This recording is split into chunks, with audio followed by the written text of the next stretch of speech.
भैया से कहा कि ये जो कथा है, ये कथा क्या है? और सच्चाई में लोग कहने के लिए कह देते हैं ये सब कथा है, सच्ची कथा नहीं होती। अरे कथा पहले के जमाने में भी होती थी, कथा आज के जमाने में भी होती है। पंडित जी आते थे, अकेले अकेले बैठा करके कथा कह देते थे, अकेले सुन लेते थे। लेकिन जमाने के अनुसार बदलना पड़ा, क्योंकि अगर बदला न जाए तो लोग इसमें कम उत्साह दिखाते हैं। जैसे मान लो उदाहरण के लिए एक छोटा सा बच्चा है, उसको बुखार बन गया। जब उसको बुखार बन गया ना, तो उसकी मम्मी ने उसको दवाई दी बुखार की। और बुखार की दवाई तो बहुत कड़वी होती है, आप लोग जानते ही हैं। तो बच्चे ने दवाई खाई तो बड़ी कड़वी, अगली खुराक जल्दी तो बच्चे ने जाना कि बहुत कड़वी है, बच्चे ने ऐसे ही खुराक लिया वैसे फेंक दिया, दवाई नहीं खाई।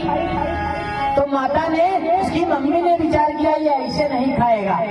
मम्मी ने क्या किया, एक पेड़ा लिया मीठा मीठा, और पेड़े के अंदर वही गोली टैबलेट भर दी, और पेड़ा ऐसे लेकर के कहती भैया पेड़ा खाई खाई खाई, और पेड़े के साथ में खिला दिया दवाई, फायदा पूरा हो गया।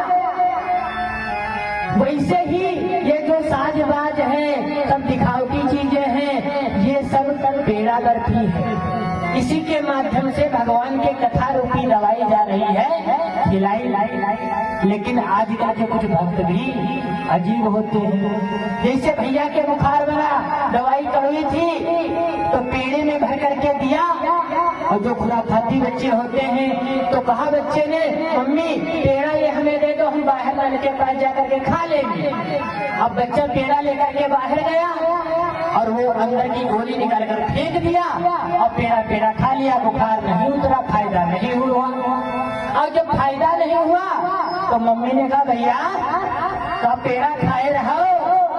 तो कहता है भैया पेड़ा तो मम्मी खाए रहा, लेकिन गुत्थन निकाले फेंक दिए रहा। बताओ फायदा कैसे होगा?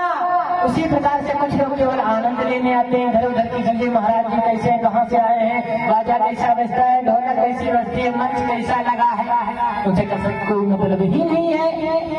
तो उसी प्रकार से